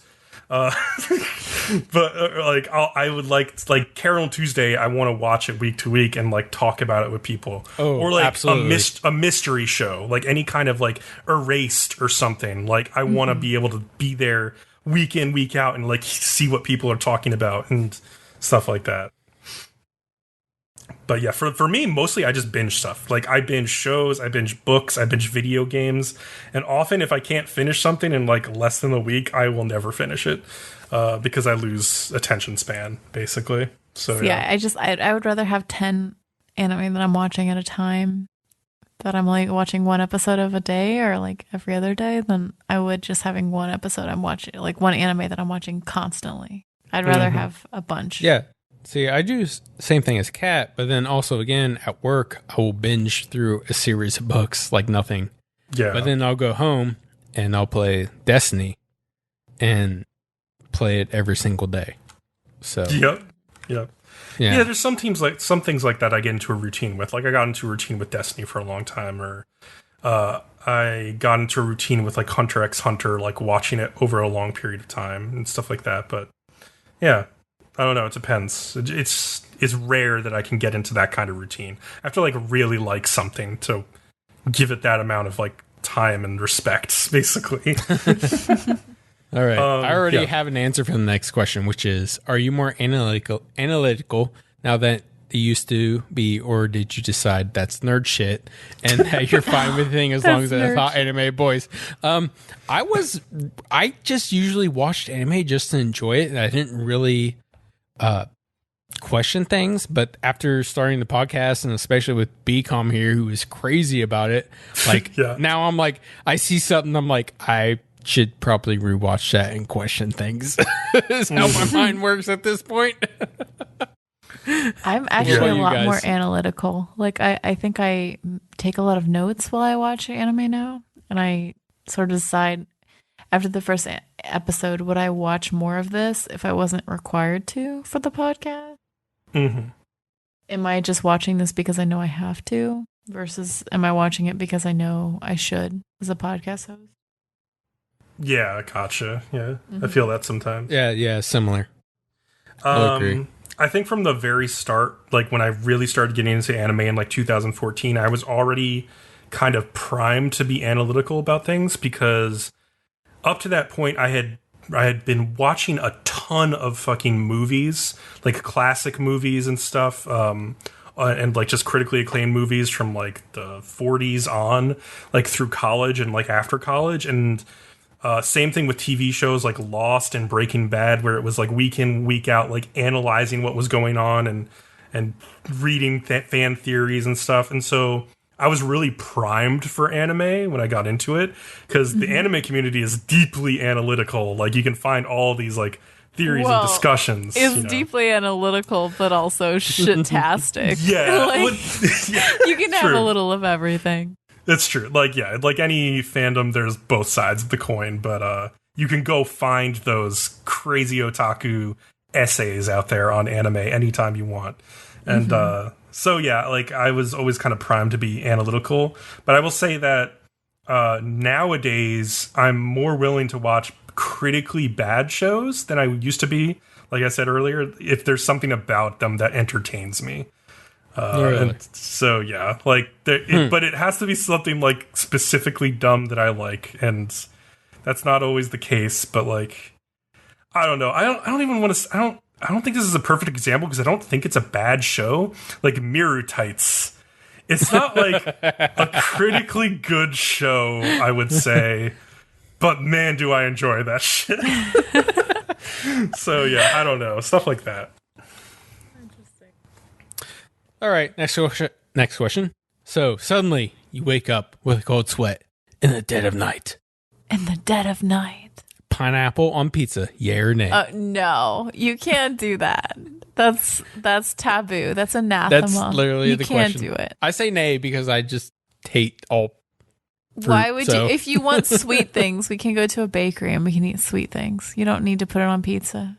So I'm half Italian, so I have to say, fuck yes, pineapple on pizza is so good. You people are so dumb. Italian? Oh my god, it's fucking delicious. Down. You need to sit down and calm your tits. Fucking love pineapple on pizza. Holy shit, so good. Shit. Oh, you guys are missing out. We've learned that someone in this podcast is a sinner, and it's not me. It's Bcom. I literally remember the first time I ever had pineapple on pizza. I was in high school, and like I was with some friends. He's gonna tell us the story. We were out late at night and we were driving, and were you drunk at least? No, because I was too young to drink. You should have been. That drunk. didn't stop me. Yeah, Leo, you and me. Here we go. If you were gonna soil your soul with pineapple on pizza, you should have at least been drunk at the time. Right. Like I was like, please tell me you were drunk when you tried it. No, it's like I was friends with like a bunch of girls in early high school. Like that's the reason that you did it. Is because you're friends with a bunch of girls. Bcom, don't you blame it on them. It was because I'm so handsome. They were like, this is so good, and he couldn't refuse 3 women. So he's like, yeah, this is 3 good. women telling me to do it. I have to do it now. No, like they drove me to like a fucking Domino's, and we ordered like 2 pizzas and like half and half and half and half, and like one of the halves was pineapple, and I was like, I am never gonna try pineapple pizza, and they like cute girl bats her eyes at me. I'm like, okay, I'm gonna try pineapple pizza. And I was like, says Bcom with his dick erect under the table. He's like, yeah, I'll try fucking pineapple pizza. Anything for this bitch. At that age, the dick is always erect. Anyway, so I love this next question, so I want to say it. One of you has to launder millions of dollars. Oh. So one of your co-hosts suggests founding an anime studio. Which production roles do the 3 of you take? in an anime studio. So I already thought about this one, so I'll start. Okay. I think there's like a lot of roles I would love to do, but I think the one that I would really be good at and have fun with is the sound engineer of the anime. You're really into that. I agree with that. I would have so much fun doing that because like all of that like Foley work and stuff that you get to do, like banging, like making shoes walk and like stuff like that, like all that sound has to come first. They have to create all of that fucking sound, and people forget about that all the time because it's like there's just voice acting and then it's just, you know, no sound otherwise. It all has to come from somewhere and be created. And, you know, of course they have like sound clips, but like they have to create some unique sounds often, and like the sound work that's done in anime goes unnoticed a lot of the time, and it's so good. I would have a lot of fun, like even just like working under someone who has been a veteran in the industry for a long time and just seeing how they do all the stuff that they do. I think that'd be a really fun job, even if it isn't like the flashiest job at an anime studio. All right. Did you assign jobs to us or to assign them ourselves? No, I was going to see if you guys had any ideas about what you guys wanted to do. I think I'd be the best at bossing a bunch of people around. In whatever director? way. Maybe. Director? Maybe. I thought about that because I wanted to like direct the voice actors. That'd be really fun.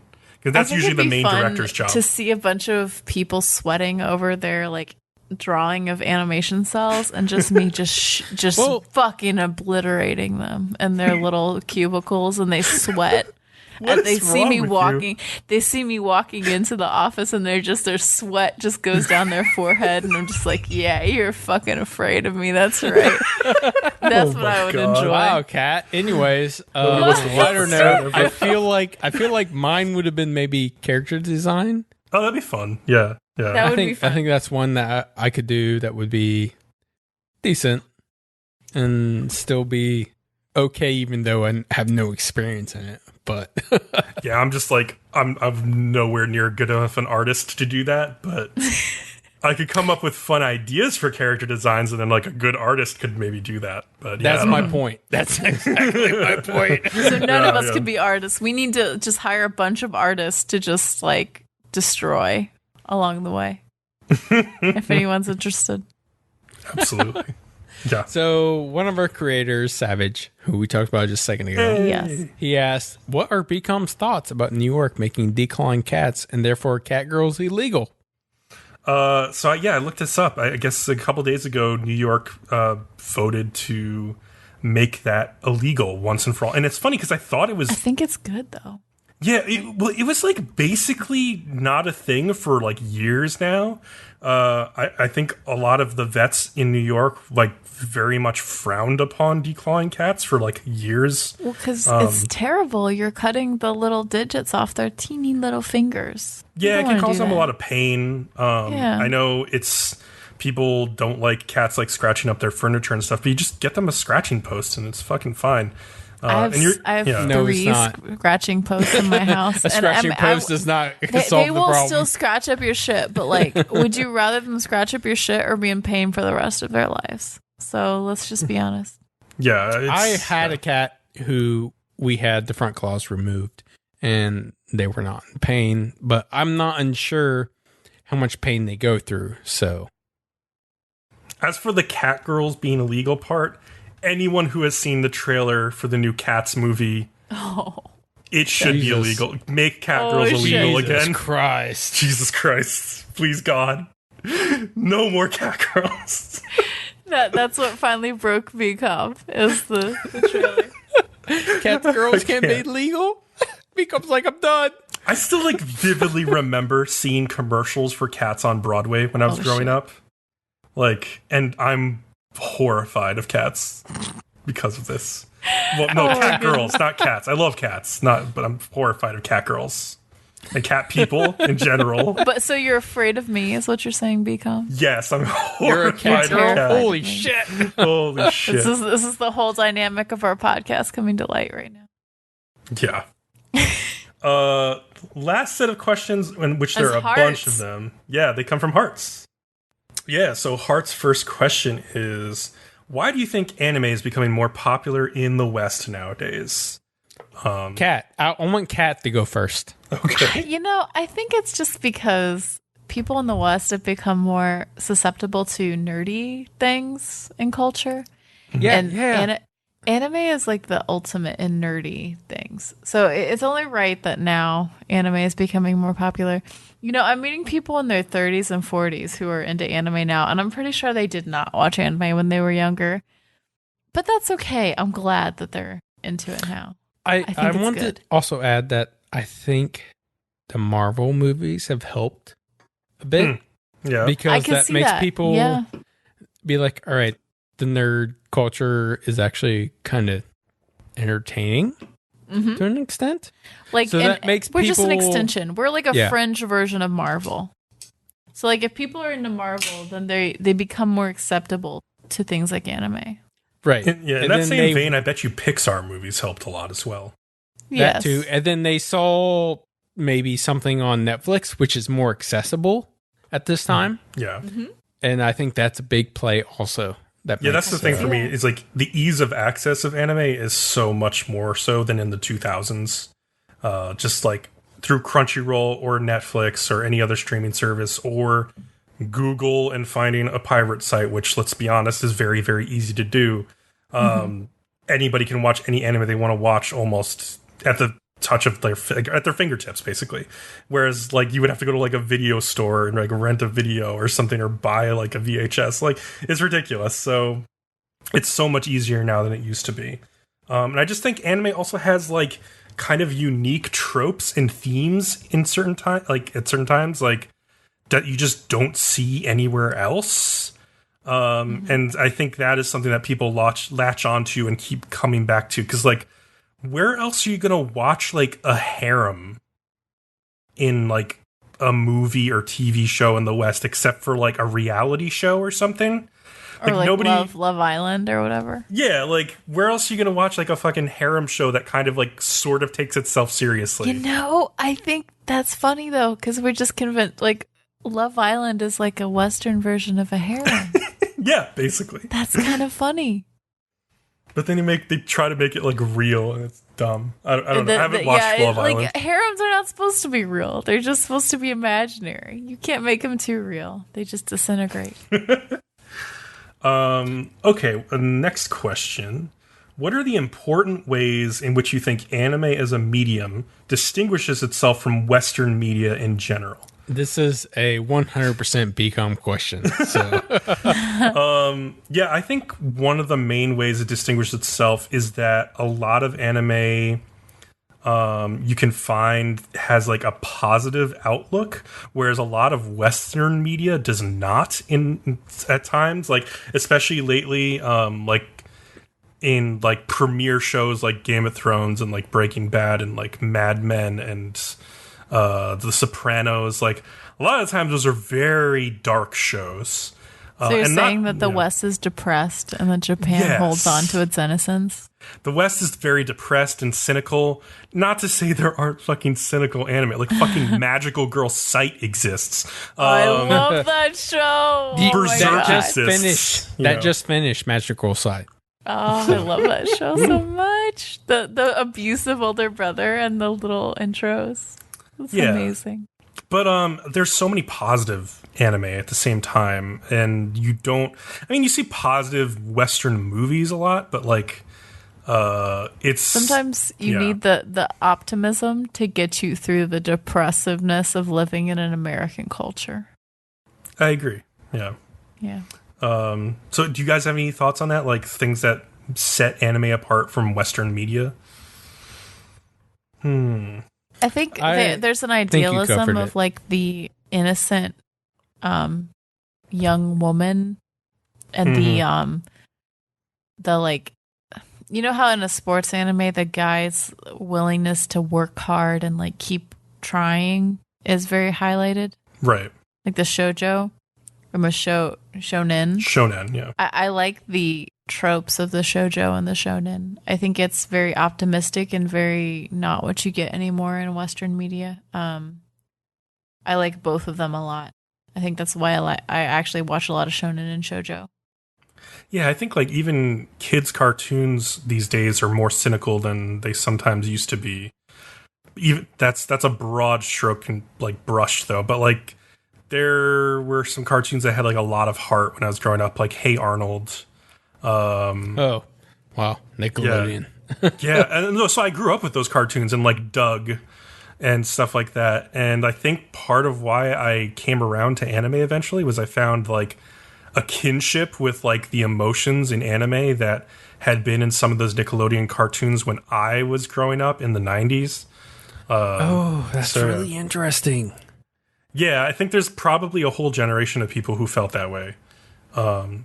But it's funny because in the 90s there were also like a lot of like really fucking dark, cynical anime. And so I think a lot of people who weren't watching Nickelodeon at the time watched animes instead because they wanted to be dark and edgy and cynical. And I was like, fuck that, I don't want that. And then when I started watching anime, I was like, oh, it's kind of like fluffy and nice. I actually just like those the nice cartoons darkness I watched. in anime Can too, be. though. Like I really like the next question is, what's the most recent scene in anime that made you cry? And for me, I think the most recent one is in Bungo Stray Dogs. When I'm not going to ruin it, but there's a scene in season 2 that's really sad and makes me cry. Oh, okay. It's really good. Like season 1 is just okay, and then it's almost like they go into overdrive with season 2. It's what made me love the series. Is there like a specific character involved so people might have like a good idea of when it was? It's like it's a backstory. I'm not going to tell you what character it is, but it's really good. It surprised me because I was just mostly watching it for the hot boys, and then it got like deep all of a sudden, and I was like, "Fuck." So like the one that I thought of that was like the most recent was episode 1 of Carol and Tuesday, actually. Ooh. When they are Really? The first one? Yeah, the jam session when they go back to Carol's place and they just like slowly start trying to play a song together. And like Tuesday's like so nervous about playing with somebody for the first time, she could like barely join in. And they're both sort of testing the waters with their voices. And then it finally comes together and they just like it crescendos into like this beautiful piece. And it was just it wasn't tears of sadness. It was like tears of like joy, like seeing like such a fantastic musical moment portrayed so realistically in an anime just was everything I ever wanted. And I had been excited about that show for a while because of everybody involved within it, from like Shinichiro Watanabe to the whole rest of the cast and like the studio. And I was just like, oh my God, I'm so happy right now. And I was like crying tears of joy seeing that scene. And also because it's just such an emotional scene. But yeah. I think mine was also from Carol and Tuesday. I can't remember what scene it was. I think there's actually multiple scenes that actually made me have tears to my eyes. So like, yeah, I have to give it to that show. It was so good. So another question we have is, do you think things like video games and anime are things you'll eventually grow out of? Or do you think it's one of those things like classic rock music where our parents assumed they grew out of it and never did? I'll say no. Absolutely, because my intro being DBZ and I still watch Dragon Ball Super. So I am still definitely involved. I will probably definitely watch it till the day I'm old and all I can do is barely click my finger and watch the show. So. And everyone in the nursing home will just be like, all these bitches with their weird interests. Except and we'll just be like, that's right. Cat will be right next to me and be like, after this one, you click this other show. that will be how it goes down. Yes, I will deliberately be in the same fucking nursing home as Leo, and I'll be like, listen, Leo, after this show, we're watching this show because this is what I want to watch. We will be known as the terrorists, as the home. Can you put on episode 2000 of Black Clover? Exactly. Shit, I'd be like, you haven't watched that one yet? You're horrible. The problem is, this is probably true. This is what will happen. This is our future. The way it is. So I know for sure I will never grow out of video games because I love them. I've loved them my entire life, and they're constantly changing and evolving. And I think I'll grow out of certain types of anime, maybe just because like the more anime I've seen, the more I realize that like it's very rare that you get like a really special anime, and it's getting easier and easier and easier to identify when those things actually happen. And so I think I'll probably grow to be more selective about the anime I watch and pick up on, but there definitely are shows that can be enjoyed by people that are any age, and shows that I'll want to return to much later in life and experience them with that perspective, as opposed to watching them as like a 20-year-old or like a 30-year-old or whatever, or a teenager. Because shows take on different meaning as you watch them at different times of your life. And so, yeah, I don't think I'm going to grow out of either of these things.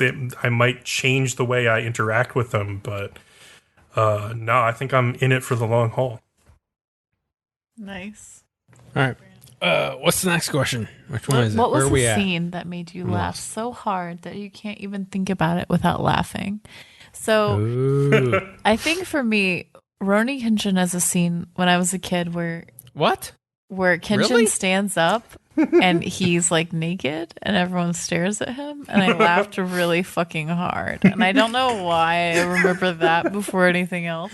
Nice. It might have been just because I was like 12, and so the idea of him being naked and everyone staring at his dick was hilarious. But that for me was something that I still can't think of without laughing a little bit. Now you see a dick and you're like, yeah, that's a dick. Well, I mean, I've seen so many dicks at this point. Is it really?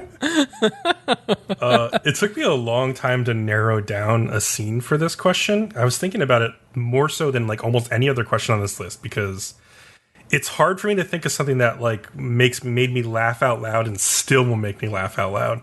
So I was focusing on like two of my favorite comedies, which were Nichijou and Tanaka-kun is Always Listless.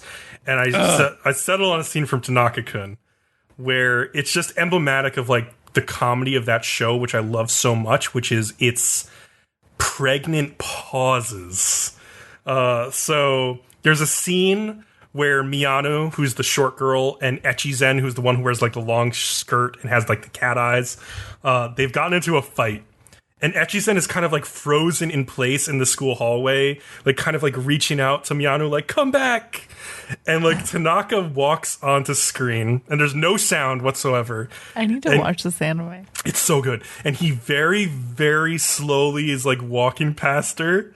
And when he gets up to her side, he turns and just like looks at her as she's like frozen, reaching out, and like holds, just freezes for like 5 seconds, just looking at her, and then turns and keeps walking. And then she like grabs him by the collar and is like, you son of a bitch, don't just walk past me, like ask me what happened. And it's just so, the timing is so perfect. I like everything else in that anime. Like the timing is so good. I love it. That makes me crack what up. about you, Leo? Mine would be damn near most of the scenes from Asobi Asabase. That was a pretty good one. That was a pretty good one.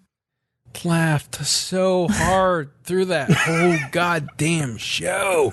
It was pretty damn hilarious. Like, I will be, to surpass that show in comedy wise would just like be, it would blow my mind. I don't know how I could even comprehend it at that point in time. I'll be honest, I was thinking about the principal drinking the pee scene when I was thinking about this. The pool water. No. Okay, I think we should answer episode 20 first and then 19, because 19 is a good one to end on. Oh, that's a good All idea. right. So, end on 19. No, we got 19's two more to fine. go. Well, So, 'cause if there's you no more to could go. give general advice to someone No, who just... Go to 20 first. That's a good one and to we're end gonna on. on That's what Kat's saying. I agree. Because 20 is a sad one. Aw, okay. We Okay. can do that. So 20 is, what's the most annoying trend in anime lately that you wish would just go away? And then also, what's an old trend that you wish you could revive in its place? Easy answer for me. Most annoying trend, slavery in isekai. Fucking needs to go the fuck away. It is so might as well annoying. say what I think is what Bcom's going to say, because this is fucking the dumbest thing in the world. But you might have a different answer for like what you want to revive. So it's not I necessarily. don't know. Well, you can think about it a little bit. So like I kind of want to revive like space opera anime, like Legend of the Galactic Heroes or like Crest of the Stars or something like that. Where people are just like on a voyage through space, or they are going on an adventure in space. I know we have like Kanata no Astra Lost in Space this season, but it's not really a space opera. It's more like a space comedy show. It's not a space opera. Yeah. Wait, space comedy. The first episode was a goddamn hour. Well, that's true. Like, and it was a space drama. It's mostly drama in the first episode, but like the second episode was definitely more comedy. Okay, and then I don't know. After that, it's a mix. I don't know, but yeah, it's not a space opera anyway. I would like to see more space operas. Star Wars is a space opera in a lot of ways. So for me, I don't like the weird trend recently I've seen of older women being like weirdly sexually attracted to young like children. Have you seen this a lot?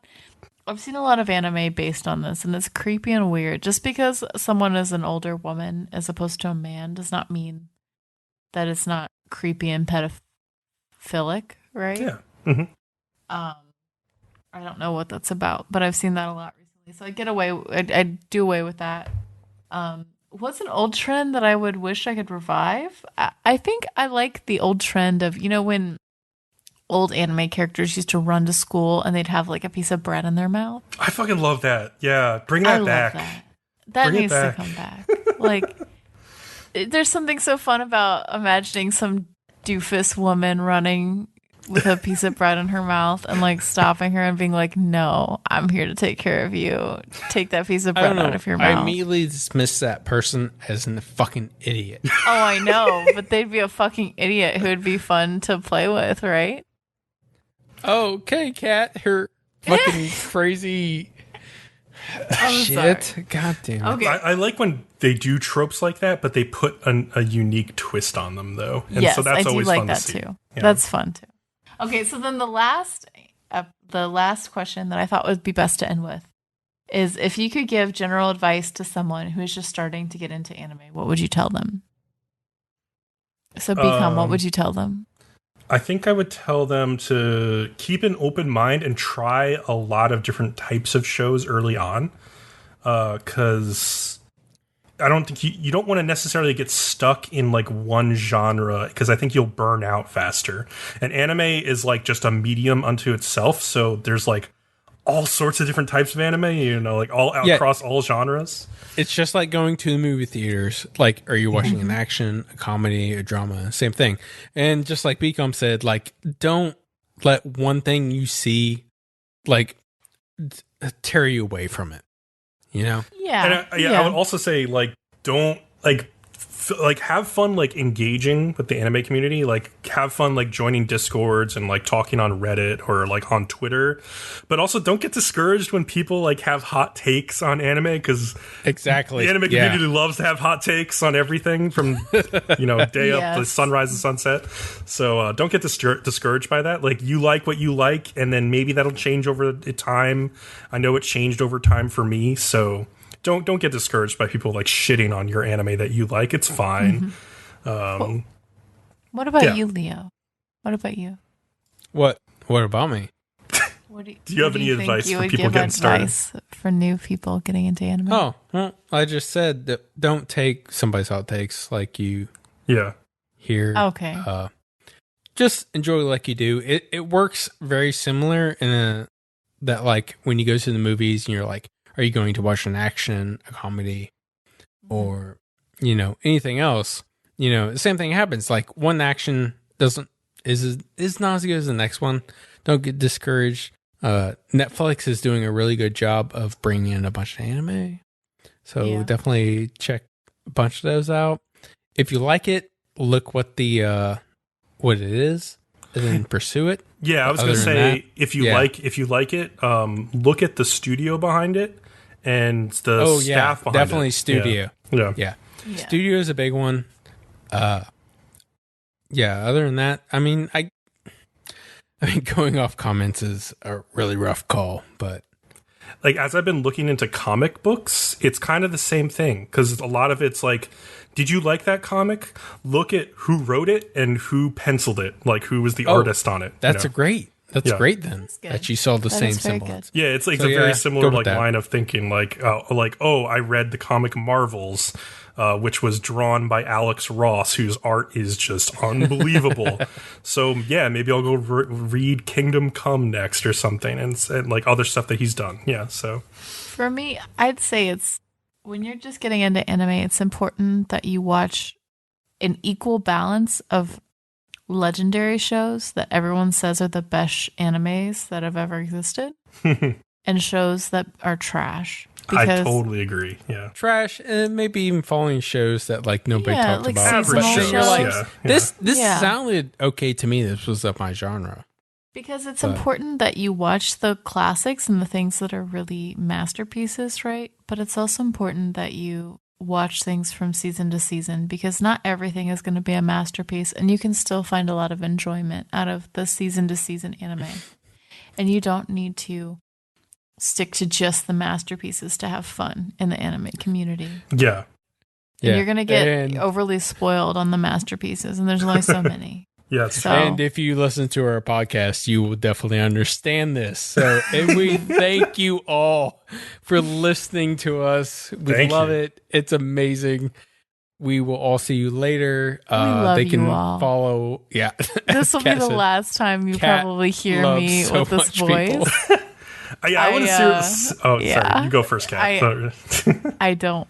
Nobody hears this voice on me unless I'm drunk. So this will probably be the last time you hear me talk like this. But I love you all. I just want to sincerely say, like, thank you to all of our listeners from like the bottom of my heart. Like, I am just like stunned that we have so many people listening to us week to week. Ditto. It is Absolutely. amazing. It's It's amazing, amazing that when we're I at 100 bug Bcom episodes. about like, who's listening to us now? What's our numbers at? And he gives me a nice number, and I'm like, yes!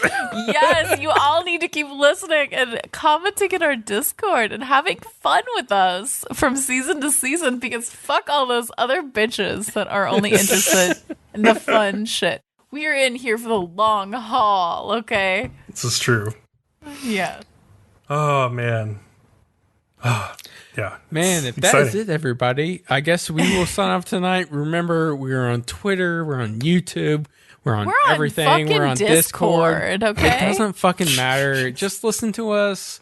We're on We love TikTok. you guys too. Are we? We're on Snapchat. No, we're not. I don't even fucking know what TikTok we're is. going to be at some point. We will be. TikTok will be bad. All right, everybody, thank you. We love you guys. Thanks for listening. We will talk to you next time. Next week. And all right, Bye. that's it. Peace. We love you.